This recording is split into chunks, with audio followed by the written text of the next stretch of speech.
नमस्कार, मेरा नाम योगेश दुबे है और मैं आज आपके लिए एक किताब लेकर आया हूँ। यदि आप लोगों में अपनी पहचान बनाना चाहते हैं, आप चाहते हैं कि लोग आपको पसंद करें, तो आपको इस किताब को पढ़ना चाहिए। यदि आप चाहते हैं कि लोग आपकी तारीफ करें, लोग आपके चहेते बन जाएं, तो आपको इस किताब को पढ़ना चाहिए। इस किताब का नाम है लोक व्यवहार बाय डेल कार्नेगी। इसके लेखक हैं डेल कार्नेगी। किताब का नाम है लोक व्यवहार। बहुत ही अच्छी किताब है। इसका हम स्टार्ट करते हैं। पहला चैप्टर है, अगर शहद इकट्ठा करना हो तो मधुमक्खी के छत्ते पर लात ना मारे। 7 मई 1931 को न्यूयॉर्क शहर में एक जबरदस्त मुठभेड़ चल रही थी। मुठभेड़ अपने अंतिम रोमांचक चरण में थी। हफ्तों तक पीछा करने के बाद पुलिस ने आखिरकार दुनाली बंदूक के नाम से मशहूर हत्यारे क्राले को घेर लिया था। वह हत्यारा जो न सिगरेट पीता था न ही शराब, अब चारों तरफ से घिरा हुआ था और वेस्ट एंड एवेन्यू में अपनी प्रेमिका के घर में छुपा हुआ था। 150 पुलिस वाले और जासूस जमीन से लेकर छत तक चारों तरफ से उसे घेरे हुए थे। वह ऊपरी मंजिल पर छुपा था। पुलिस वालों ने छत में छेद करके टीयर गैस का इस्तेमाल करके इस पुलिस वालों के नामी हत्यारे को निकालना चाहा। उन्होंने आसपास की इमारतों पर मशीन गनें तैनात कर रखी थी। 1 घंटे से भी ज्यादा समय तक न्यूयॉर्क के इस रहवासी इलाके में पिस्तौल और मशीन गन गोलियां चलती रहीं। क्राले एक कुर्सी के पीछे छुपकर पुलिस पर लगातार गोलियां चला रहा था। 10,000 से अधिक रोमांचित लोग इस मुठभेड़ को देख रहे थे। इस तरह का नजारा न्यूयॉर्क में पहले कभी नहीं देखा गया था। जब क्राले को पकड़ा गया तो पुलिस कमिश्नर E.P. मलरूनी जो उस समय थे, उन्होंने कहा कि वह न्यूयॉर्क के इतिहास में अब तक के सबसे खतरनाक अपराधियों में से एक था। कमिश्नर का कहना था, वह पंख फड़फड़ाने की आवाज से लोगों को मौत के घाट उतार देता था। परंतु दुनाली बंदूक क्राले खुद को क्या समझता था? हम यह जानते हैं क्योंकि जिस समय पुलिस उस पर गोलियां चला रही थी, उसने एक पत्र लिखा था। जब वह यह पत्र लिख रहा था तो उसके घाव से बहते खून के निशान इस पत्र पर छूट गए। इस पत्र में क्राले ने कहा था, मेरे कोट के नीचे एक दुखी परंतु दयालु दिल है, एक ऐसा दिल जो किसी को नुकसान नहीं पहुंचाना चाहता। यह लिखने के कुछ समय पहले की बात है। क्राले लॉन्ग आइलैंड पर देहात की सूनी सड़क पर अपनी गर्लफ्रेंड के साथ रंगरलियां मना रहा था। अचानक एक पुलिस वाला कार के पास आया और उसने क्राले से लाइसेंस दिखाने के लिए कहा। बिना कुछ कहे क्राले ने अपनी रिवॉल्वर निकाली और उसने पुलिस वाले के सीने में एक के बाद एक गोलियां उतार दी। जब पुलिस अफसर जमीन पर गिर गया तो क्राले कार से नीचे कूदा और उसने अफसर का रिवॉल्वर निकाला और मर चुके पुलिस वाले को फिर से गोलियां मारी। और यही निर्मम हत्यारा अब कह रहा था, मेरे इस कोट के नीचे एक दुखी परंतु दयालु दिल है, एक ऐसा दिल जो किसी को नुकसान नहीं पहुंचाना चाहता। क्राले को मौत की सजा सुनाई गई। जब उसे सिंग सिंग जेल में मृत्युदंड के लिए ले जाया जा रहा था तो उसने क्या कहा? आप जानते हैं क्या कहा? उसने कहा, यह लोगों को मारने की सजा है नहीं, उसने कहा यह खुद को बचाने की सजा है। इस कहानी का संदेश है, दूनाली बंदूक क्राले खुद को किसी भी बात के लिए दोषी नहीं मानता था। क्या यह अपराधियों में असामान्य बात है? अगर आपको ऐसा लगता है तो यह सुने। मैंने लोगों का भला करने में अपने जीवन के बेहतरीन साल लगा दिए ताकि वे सुख से रह सकें और इसके बदले में मुझे गालियां सुनने मिलती हैं। और पुलिस से छुपे छुपे फिरना पड़ता है। यह वाक्य अल कैपोन के हैं, जो अमेरिका का सबसे कुख्यात बदमाश था। शिकागो में उस जैसा खतरनाक गैंग लीडर नहीं था।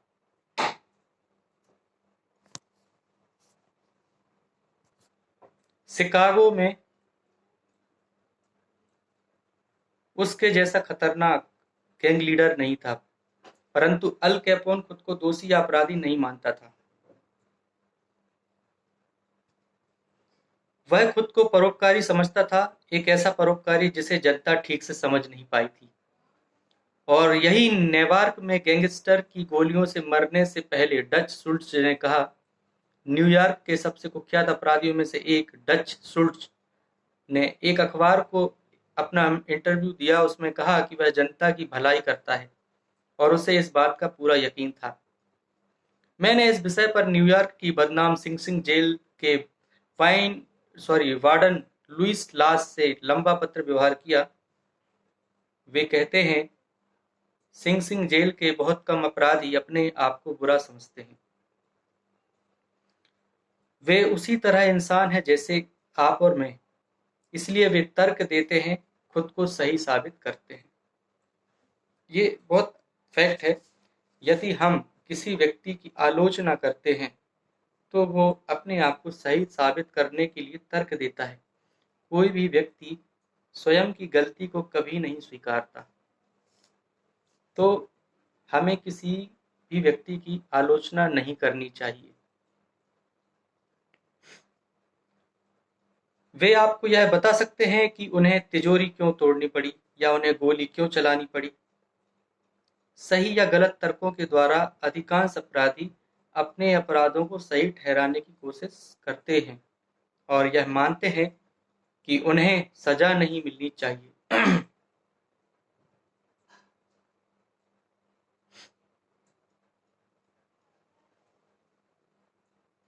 अगर अल कैपोन दुनाली बंदूक कराले डच शुल्ट्ज और जेल की दीवारों में कैद कुख्यात अपराधी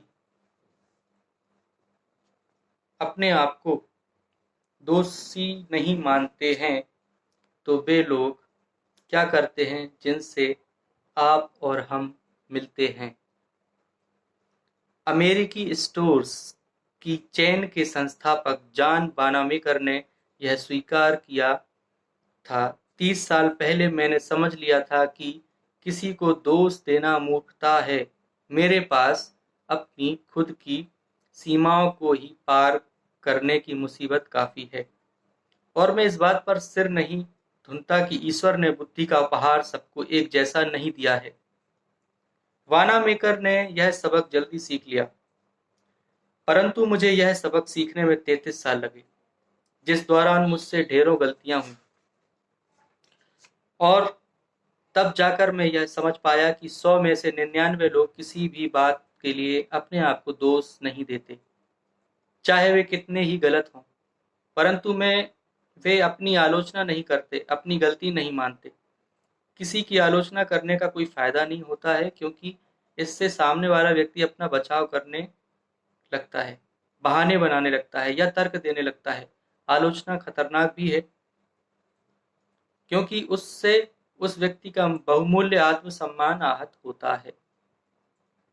आपने देखा होगा, बहुत सारे लोग ऐसे होते हैं जो बात बात पर एक दूसरे की कमियां निकालने वाले लोग होते हैं। कुछ जिन्हें बात बात पे कमियां निकालने की आदत होती है, नुक्ताचीनी करने वाले लोग होते हैं।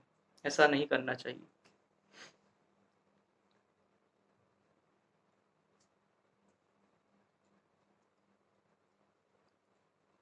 आलोचना खतरनाक भी है, क्योंकि इससे उस व्यक्ति का बहुमूल्य आत्मसम्मान आहत होता है, उसके दिल को ठेस पहुंचती है और वह आपके प्रति दुर्भावना रखने लगता है।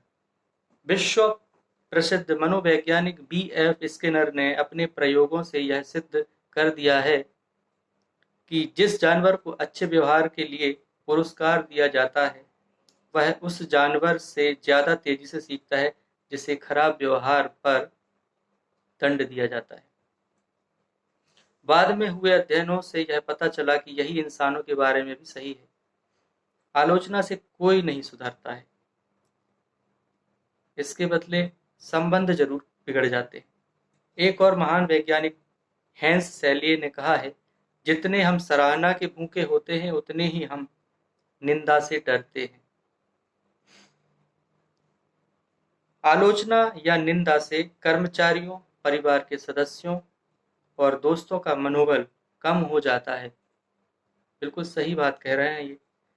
हम जब किसी व्यक्ति की निंदा करते हैं, अब जैसे आप देख लीजिए, यदि कोई आप में कमी निकालेगा तो आपको अच्छा तो नहीं लगेगा, यदि कोई मेरी कमी निकालेगा तो मुझे भी अच्छा नहीं लगेगा।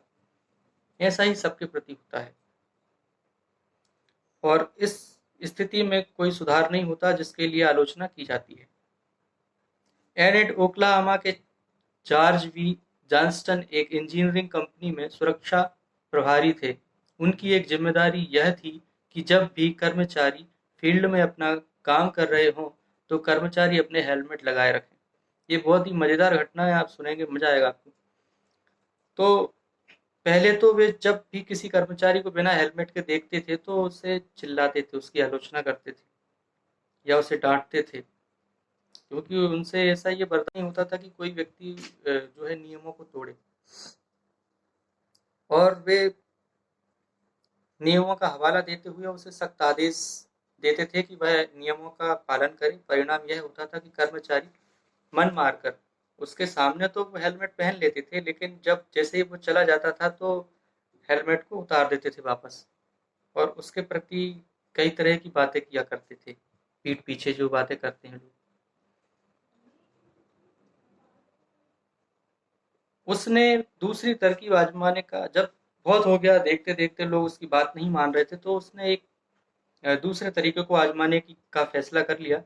अगली बार जब उसने कुछ कर्मचारियों को बिना हेलमेट के देखा तो उसने उनसे पूछा कि क्या हेलमेट जो है आरामदेह नहीं है या उनकी फिटिंग सही नहीं है। फिर मुस्कुराते हुए उसने उन लोगों को यह बताया कि हेलमेट जो है उन्हें चोट से बचाने के लिए है और इसलिए काम करते समय उन्हें अपनी सुरक्षा के लिए हेलमेट पहनना चाहिए। इसका परिणाम यह हुआ कि कर्मचारियों ने अपनी इच्छा से हेलमेट पहनना शुरू कर दिया और कोई दुर्भावना भी पैदा नहीं हुई। इतिहास में आपको हजारों उदाहरण मिल जाएंगे जो बताते हैं कि आलोचना से कोई लाभ नहीं होता है। उदाहरण के तौर पर हम थियोडोर रूजवेल्ट और राष्ट्रपति टैफ्ट के विवाद को लें। एक ऐसा विवाद जिसने रिपब्लिकन पार्टी में विभाजन करवा दिया। वुडरो विल्सन को व्हाइट हाउस में बिठा दिया और प्रथम विश्व युद्ध में बड़े चमकदार अक्षरों में कुछ लाइनें दर्ज करवा दी और इतिहास का रुख बदल दिया। जब रूजवेल्ट 1908 में व्हाइट हाउस से बाहर गए तो उन्होंने टैफ्ट का समर्थन किया, जो राष्ट्रपति चुन लिए गए। फिर रूजवेल्ट शेरों का शिकार करने अफ्रीका चले गए। लौटने पर उन्होंने जब हालात देखे तो वे बरस पड़े। उन्होंने अनुदारवाद के लिए टैफ्ट की आलोचना करनी शुरू कर दी और तीसरी बार खुद राष्ट्रपति बनने की कोशिश की। उन्होंने बुल मूस पार्टी का गठन किया और जीओपी को लगभग ध्वस्त कर दिया। अगले चुनाव में विलियम हावर्ड टैफ्ट और उनकी रिपब्लिकन पार्टी की बुरी तरह से हार हो गई और उसे केवल 2 राज्यों वर्मांट और ऊटा में ही सफलता मिली। इस पार्टी की अब तक की सबसे शर्मनाक पराजय थी। इस हार के लिए रूजवेल्ट ने टैफ्ट को दोषी ठहराया, परंतु क्या राष्ट्रपति टैफ्ट ने खुद को दोषी माना? बिल्कुल नहीं। आंखों में आंसू भरकर रुंधे हुए गले से टैफ्ट ने कहा, मैंने जो किया उसके सिवाय मैं कर ही क्या सकता था। दोष किसका था, रूजवेल्ट का या टैफ्ट का? सच कहूं तो मैं नहीं जानता और ना ही मुझे इसकी परवाह है। मैं सिर्फ यह बताना चाहता हूं कि रूजवेल्ट की आलोचना टैफ्ट से यह नहीं मनवा सकी कि दोष उनका था। इससे सिर्फ यही हासिल हुआ कि टैफ्ट खुद के बचाव में तर्क देने लगे और आंखों में आंसू भरकर उन्होंने कहा, मैंने जो किया उसके सिवाय मैं कर ही क्या सकता था। टी पार्ट डोम आइल स्कैंडल को ही लें। 1920 के दशक की शुरुआत में यह अखबारों की सुर्खियों में था। इसने देश को हिलाकर रख दिया। लोगों की याददाश्त में अमेरिकी सार्वजनिक जीवन में इतना बड़ा स्कैंडल पहले कभी नहीं हुआ था। यहाँ पर इस स्कैंडल के तथ्य बताए जा रहे हैं। हार्डिंग के कैबिनेट में मंत्री अल्बर्ट बी फाल को एल्क हिल और टीपाट होम में तेल के सरकारी भंडारों को लीज पर देना था। ऐसे तेल के भंडार जिन्हें नौसेना के भविष्य के उपयोग के लिए अलग रख दिया गया था। क्या फॉल ने इनकी नीलामी की या इनके लिए टेंडर बुलवाए? नहीं, उन्होंने ऐसा नहीं किया। इसके बजाय उन्होंने अपने दोस्त एडवर्ड एल डोहेनी को यह फायदेमंद ठेका तस्तरी में रखकर दे दिया। और डोहेनी ने क्या किया? उसने तत्काल फाल को $10 लाख दे दिए और इसे लोन का नाम दिया। फिर फाल ने जिले की यूनाइटेड स्टेट मरीन्स को यह आदेश दिया कि वे एल्क हिल भंडारों से रिसने वाले तेल का फायदा उठा रहे प्रतियोगियों को उस जगह से हटा दें।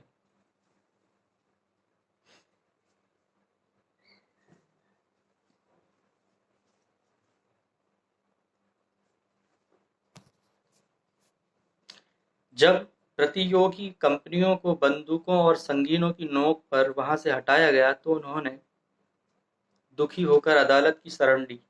उन कंपनियों ने तब जाकर टीपाट डोम स्कैंडल का भंडाफोड़ हुआ। इससे इतना हंगामा हुआ कि हार्डिंग सरकार खतरे में पड़ गई। पूरा देश कांप गया। रिपब्लिकन पार्टी का भविष्य अंधकारमय नजर आने लगा और अल्बर्ट बी फाल को जेल जाना पड़ा। फाल की हर जगह निंदा भी हुई। इतनी निंदा सार्वजनिक जीवन में बहुत कम लोगों को जो है सहनी पड़ती थी। परंतु क्या उन्हें कोई पश्चाताप हुआ? कभी नहीं। सालों बाद हर्बर्ट हूवर ने एक सामाजिक भाषण में यह कहा कि प्रेसिडेंट हार्डिंग की मौत किसी दोस्त के विश्वासघात के कारण मानसिक आघात पहुंचने से हुई। जब मिसेस फाल ने यह सुना तो वे अपनी कुर्सी से कूद पड़ी। रोते हुए अपनी मुट्ठी आसमान की ओर तानते हुए वे चीखी, क्या हार्डिंग के साथ फाल विश्वासघात करेंगे? असंभव। मेरे पति ने कभी किसी के साथ विश्वासघात नहीं किया। सोने से भरा यह घर भी मेरे पति से कोई गलत काम नहीं करवा सकता। उल्टे उन्हीं के साथ विश्वासघात किया गया और उन्हें बलि का बकरा बनाकर सूली पर चढ़ाया जाए। तो यही होता है, यही मानव स्वभाव है। हर गलत काम करने वाला अपनी गलती के लिए दूसरों को दोष देता है, खुद को कभी नहीं देता।